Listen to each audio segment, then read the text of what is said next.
On va commencer la partie les nouveautés de l'année. Donc, certains de mes collègues de Créatech et moi-même, on a la chance tous les ans d'aller au Sapphire et au TechEd. On va juste faire un show of hands, lever les mains. Qui parmi vous a eu la chance d'aller au Sapphire cette année? Qui a eu la chance d'aller au TechEd cette année? Qui ne connaît pas ces deux événements? Donc, en résumé, le Sapphire, c'est la grande messe. SAP, plus côté fonctionnel et commercial. On va vous expliquer les nouveautés de l'année, les stratégies de SAP, et on a pas mal d'informations sur les grands produits qui se développent. C'est plutôt orienté pour les gens business et pour les discussions d'affaires. On a un autre événement qui s'appelle le TechEd, comme son nom l'indique, qui a une orientation beaucoup plus technique. Et là, on va découvrir plus l'évolution des technologies que l'on va utiliser. Chez Créatech, on va aux deux événements, puis on va essayer de résumer un petit peu globalement tout ce qui s'est passé dans le monde SAP, au Sapphire et au TechEd. Et on va commencer par cette espèce de signe infini là, qui est apparu l'année dernière quand SAP a racheté une société qui s'appelle Qualtrics. Alors, comme vous venez de déjeuner, je vais vous faire un peu de gymnastique, comme ça vous évite de vous endormir. Qui connaît le produit Qualtrics? Okay. Ils l'ont payé quelques milliards de dollars, donc je pense que je vais passer quelques secondes à vous l'expliquer. Qualtrics, c'est ce qui va vous permettre d'avoir l'information sur le ressenti, sur l'expérience des clients par rapport à votre produit, par rapport à votre marque. Ou aussi en interne, ça va vous permettre d'avoir du feedback de vos employés sur votre façon de travailler.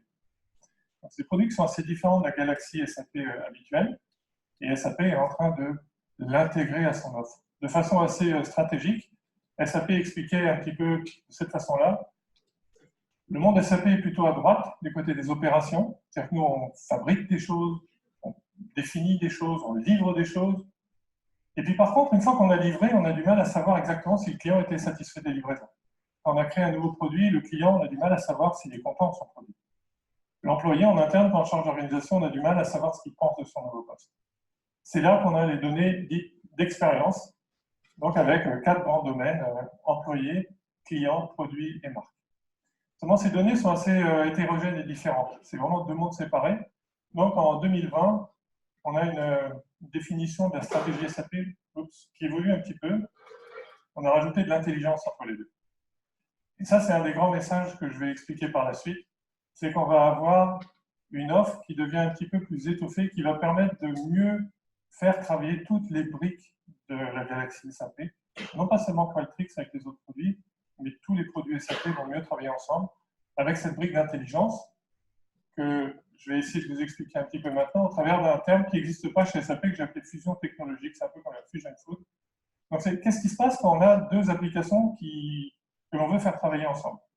Donc, si on réfléchit de façon globale, dans le monde de tous les jours, on peut très bien avoir deux produits qui marchent très bien de leur côté, puis on va essayer de les assembler, et quelquefois le produit assemblé est mieux que les deux moitiés du produit original. Quelquefois, ce n'est pas forcément réussi. Donc, si je prends un demi-pick-up et une demi-berline, ça peut donner ça. Du point de vue de l'intégration, c'est quand même assez perfectible. On peut ainsi avoir une intégration qui fonctionne bien. C'est-à-dire qu'on a un demi-vélo avec un demi-skateboard. A priori, c'est assez joli. Maintenant, je vous laisse 2 secondes pour réfléchir à comment ça s'utilise. Donc, même si l'intégration est réussie, l'utilisation elle-même n'est pas forcément optimale. Puis après, on a d'autres exemples. Si je prends par exemple la partie basse d'une tenue plus féminine avec la partie haute d'une tenue plus masculine, je peux obtenir par exemple quoi? Un kilt. Merci. Et effectivement, on peut considérer que c'est quand même une réussite du point de vue de l'intégration. C'est un costume qui existe depuis des centaines d'années et a priori, les Écossais en ont l'air d'être très satisfaits. Et après, on peut aller plus loin. Plutôt que de coller deux demi-produits comme ça, on peut aussi les intégrer tous les deux. Et là, on a un nouveau produit né de la fusion de 2 produits. Qui est-ce qui reconnaît? Ah, je vois qu'il y a des gens branchés. Les cronuts, croissants et donuts. Ça existe, ça se vend à Montréal. Si vous n'avez pas goûté, c'est extrêmement cochon. Mais bref.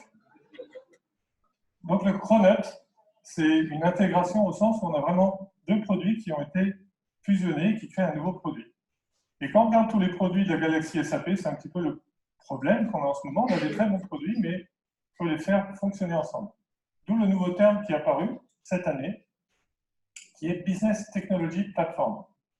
Retenez bien ce nom-là, SAP risque d'en parler beaucoup dans les mois et dans les années à venir. SAP avait une plateforme de développement sur le cloud qui s'appelait... J'essaie de vous réveiller, hein, donc, je recommence. SAP a une plateforme cloud de développement qui s'appelle SAP Cloud Platform. Donc, c'est surtout des services et des produits techniques. Maintenant, SAP veut y mettre de plus en plus de business, c'est-à-dire de définition des données, de gestion des profils, des choses comme ça. C'est cette brique Intelligence, et c'est Alexandra qui en parlera un peu plus dans la partie intégration. Donc, on va parler moins de technique et plus de business pour tout ce qui est intégration. Et le but, voilà on va dire le schéma global que SAP va sans doute proposer pas mal au Sapphire prochain, c'est qu'avant, ces cycles-là, on les retrouvait dans l'ERP en bas. Puis maintenant, on va parler de cycles, de processus end-to-end. C'est-à-dire que si ici, j'ai une offre de C4C ou de Sales Cloud pour parler à mes clients, ou de e-commerce, ça va générer une vente qui va arriver dans mon ERP. Si j'ai des achats, ils vont sans doute démarrer dans Ariba, puis après ils vont aller dans l'ERP. Et souvent, on a des problèmes d'homogénéité des données, des échanges, des connectivités entre ces produits. Ce que veut faire SAP, c'est que de façon fluide et transparente, ces processus se déroulent sans que le client se rende compte qu'il est passé à travers 3 applications. Donc, ces processus-là sont des processus end-to-end à travers éventuellement 2, 3, 4 applications. Et ils vont permettre de définir ce qu'on appelle l'entreprise intelligente, avec les données opérationnelles.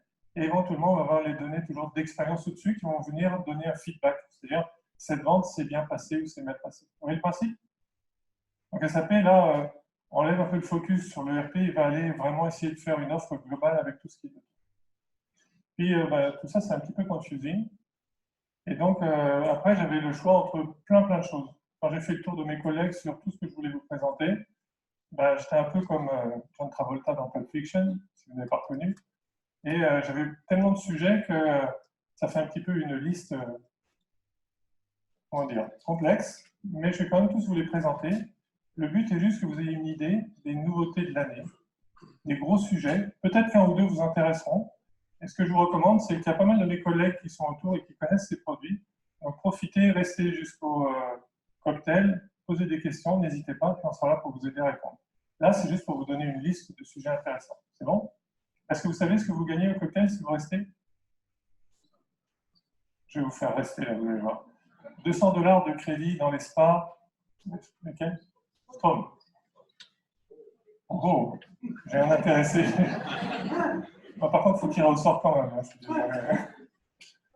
Donc, on y va. Donc, je vais vous lister des sujets qui sont les grands sujets de 2019 et 2020. D'accord? On va commencer par Fiori. Est-ce que tout le monde... Non, pardon. Qui ne connaît pas Fiori? Vous connaissez au moins... Ah. Désolé. Donc, vous connaissez peut-être juste le principe. SAP avait une interface Tableau qui était quand même un petit peu lourde et difficile à utiliser. Elle est passée à Fiori avec notamment S4HANA. Mais l'interface Fiori qui était utilisée par les différents produits pouvait être différente.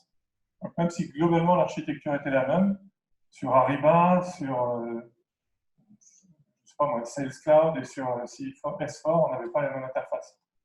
Énorme chantier de SAP, l'interface sera la même pour tous les outils de la galaxie.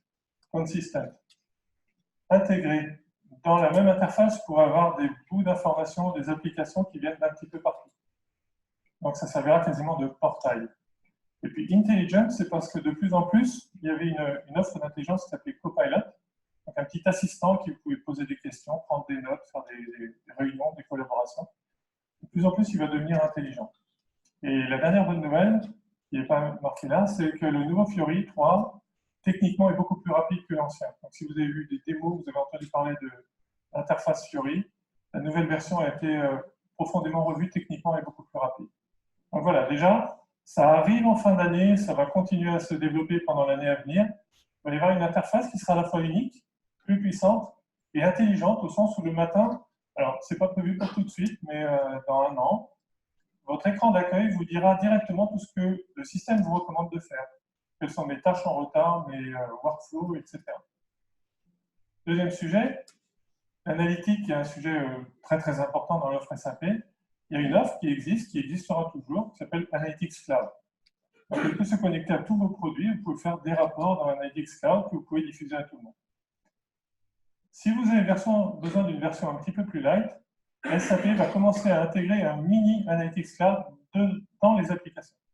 Donc, ça sera directement appliqué. Vous aurez un mini Analytics Cloud dans l'application S4, dans l'application Ariba, etc. Donc, ça va commencer en fin d'année. Et puis, ça permettra d'avoir un outil quand même bien plus joli que ce qu'on a actuellement, directement livré sans licence additionnelle dans le système SAP. Autre nouveauté, HANA Cloud Services. Donc, pour tous ceux qui ont envie de faire des développements un petit peu complexes ou qui ont envie de stocker des données sur le cloud, jusque-là, vous pouviez utiliser BW. Qui utilise BW? Donc, vous pouvez utiliser BW, puis vous entendiez parler d'Amazon et de Azure qui permettent d'aller stocker des données sur le cloud de façon un petit peu différente. Bon, SAP maintenant fait la même chose. Donc, il y a un data warehouse sur le cloud qui se trouve ici. Donc, globalement, ça s'appelle les HANA Cloud Services. Donc, il y a un ensemble de services, dont Analytics Cloud, dont je parlais tout à l'heure, Data Warehouse Cloud et d'autres. Donc, si vous voulez jouer avec HANA, la base de données puissante de SAP, in-memory, vous pouvez en louer, c'est pas trop cher, sans avoir à installer HANA chez vous. Autre grosse nouveauté, puisque je parlais d'intégration et de faire dialoguer toutes les applications entre elles, techniquement, on a besoin de faire des interfaces entre les systèmes. Ces interfaces, avant, on les faisait un petit peu point à point, on développait des interfaces entre deux systèmes, et de plus en plus, on s'est mis à utiliser les API, donc des petits composants d'interface livrés par défaut. Seulement, il faut les connaître, les API, pour les faire dialoguer. Donc, à partir de l'année prochaine, là c'est assez nouveau, SAP va sortir un nouveau produit qui s'appelle Graph. Je ne sais pas si vous arrivez à voir du fond. Vous arrivez à peu près à voir mon dessin? Un peu flou, hein, désolé.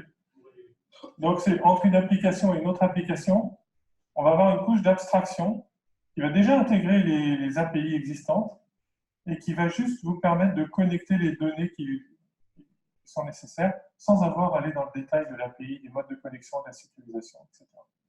D'accord? Donc, c'est une couche d'abstraction des API pour beaucoup plus facilement connecter les applications entre elles. Ça va sortir fin d'année, début d'année prochaine. Et puis, on a beaucoup parlé de machine learning. Donc, le machine learning est quelque chose qui reste un petit peu abstrait, malheureusement. Et puis, on en a des applications concrètes qui arrivent cette année et qui vont se développer. Donc, pour tous ceux qui veulent aller sur S4 ou qui sont déjà sur S4, le machine learning va être de plus en plus intégré. Vous n'avez même pas à demander quoi que ce soit, va être intégré à vos applications. On en parlera un petit peu plus après. Mais déjà, vous avez tout ce qui est conversational AI, c'est-à-dire vous avez des petits bots qui vont permettre de dialoguer, exactement de la même façon que quand vous allez sur un site et qu'on vous dit bonjour, quels sont vos besoins aujourd'hui, est-ce que je peux vous répondre? Vous allez avoir des bots comme ça dans SAP qui vont poser des questions. Et puis je peux dire, moi aujourd'hui j'aimerais bien créer une commande de vente. Donc on va très bien, à quel client, quel produit, puis il va vous créer votre commande. Si vous avez un problème, vous pouvez lui poser une question, il va aller chercher dans une liste de solutions standards, il va vous répondre. Donc ça arrive, la première version s'appelait Copilot, c'est en train d'évoluer, et donc on aura de plus en plus une assistance dynamique et intelligente dans tous les écrans SAP. Et ce fameux machine learning dont on entend beaucoup parler, beaucoup de nos clients nous disent ok, j'ai vu plein de présentations, je sais qu'on est très fort à Montréal, mais concrètement, je ne vois pas trop à quoi ça sert.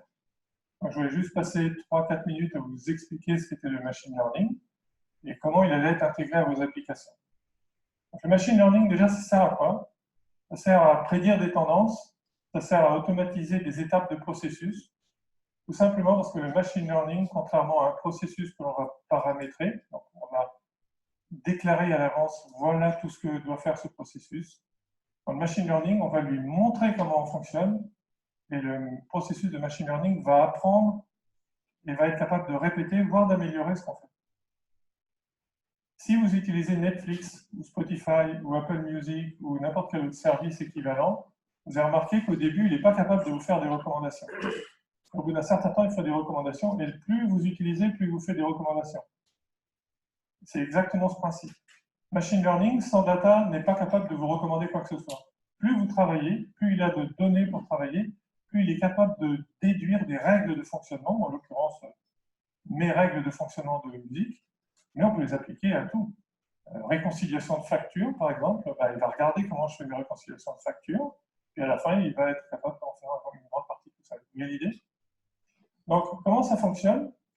Il y a toujours une partie en bas, collecte, préparation et consolidation des données.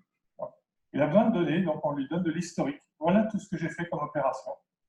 On va les nettoyer, on va les préparer, et à partir de là, on va dire je vais utiliser tel algorithme. Donc il y a des algorithmes qui sont livrés.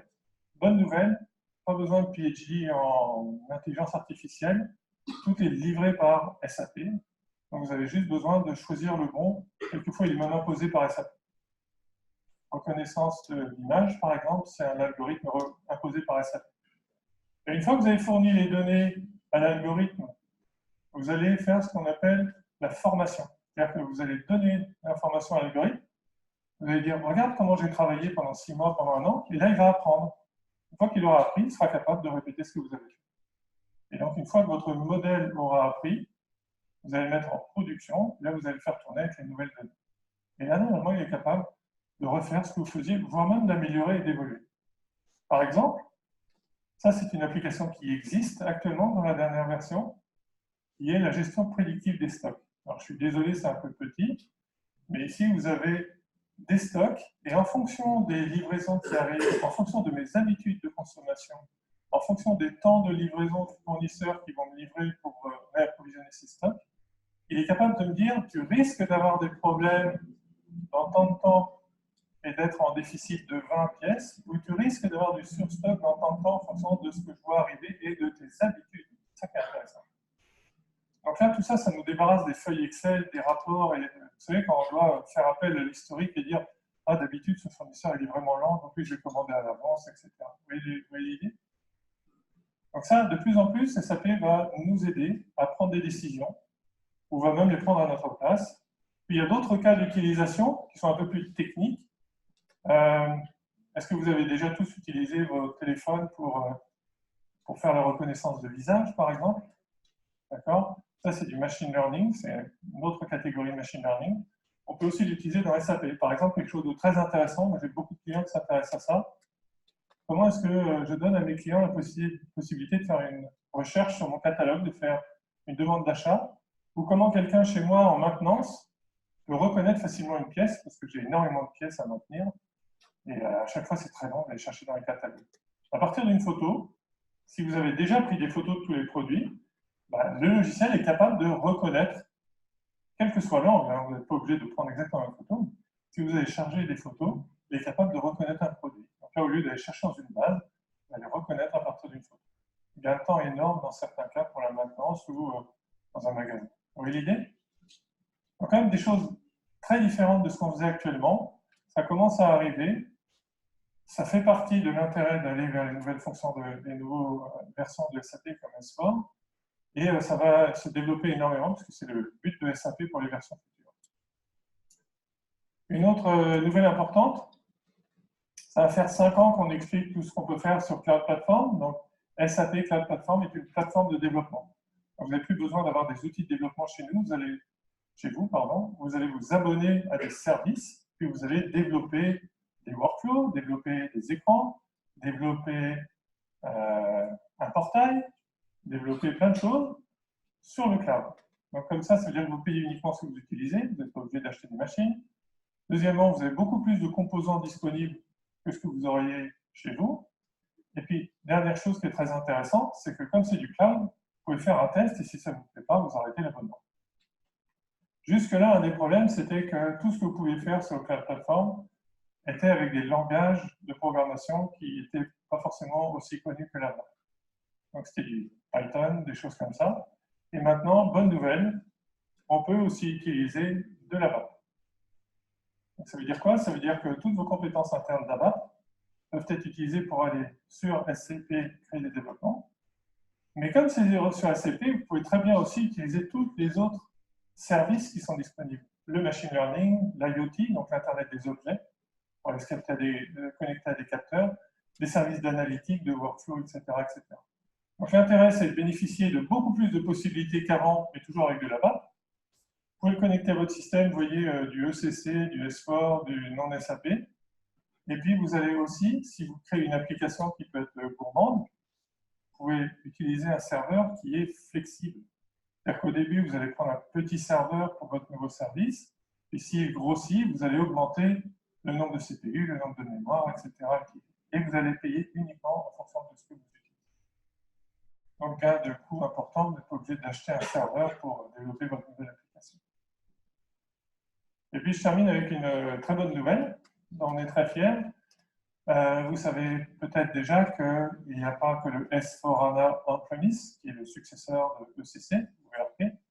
Il y a aussi un S4HANA Cloud.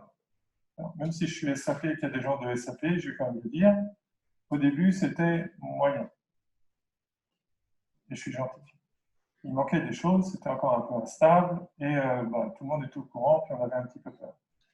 Les équipes de développement de SAP ont fait d'énormes progrès, ils ont beaucoup travaillé sur S4HANA Cloud, et maintenant on a un produit qui est pas loin d'être capable de faire une chose que l'autre S4HANA. Comme il est sur le cloud, il est sur abonnement. Il va bénéficier d'innovations très rapides. Tous les 3 mois, il va se mettre à jour et vous amener les nouveaux processus de machine learning dont je parlais, par exemple, sans que vous n'ayez rien à faire. Et la bonne nouvelle, c'est que jusque-là, il était surtout pour des industries spécialisées dans la finance ou des choses comme ça. Et au Québec, on a pas mal d'industries manufacturières. Manufacturier est toujours un petit peu plus complexe. Et c'est depuis un an et demi que le manufacturing a été bien pris en compte par SAP. Et donc, si je prends la dernière version, qui s'appelle la 19.08, donc qui est sortie il y a 2 mois, vous pouvez voir que du côté supply chain manufacturing, il y a largement de quoi faire toutes les activités d'une entreprise de manufacturing classique. Et la preuve, c'est que depuis quelques semaines, nous avons eu la chance et le privilège de mettre en production un client manufacturier qui est là. Si vous voulez, c'est juste pour prouver que ça existe. Je ne raconte pas que des... On a même un utilisateur qui est là, un chef de projet. Donc ça, c'est un écran de test. Et pour ceux qui sont encore sur OCC, vous voyez que l'interface, les possibilités sont très, très différentes de ce qu'on fait dans OCC. Tout ça, c'est en temps réel. Vous avez de l'information, vous avez des alertes, vous avez tout ce dont vous avez besoin directement chez vous. Et toutes les applications sont sur le cloud et elles sont connectées à des applications qui sont en prem. Alors ça, c'est une des grandes nouvelles pour nous.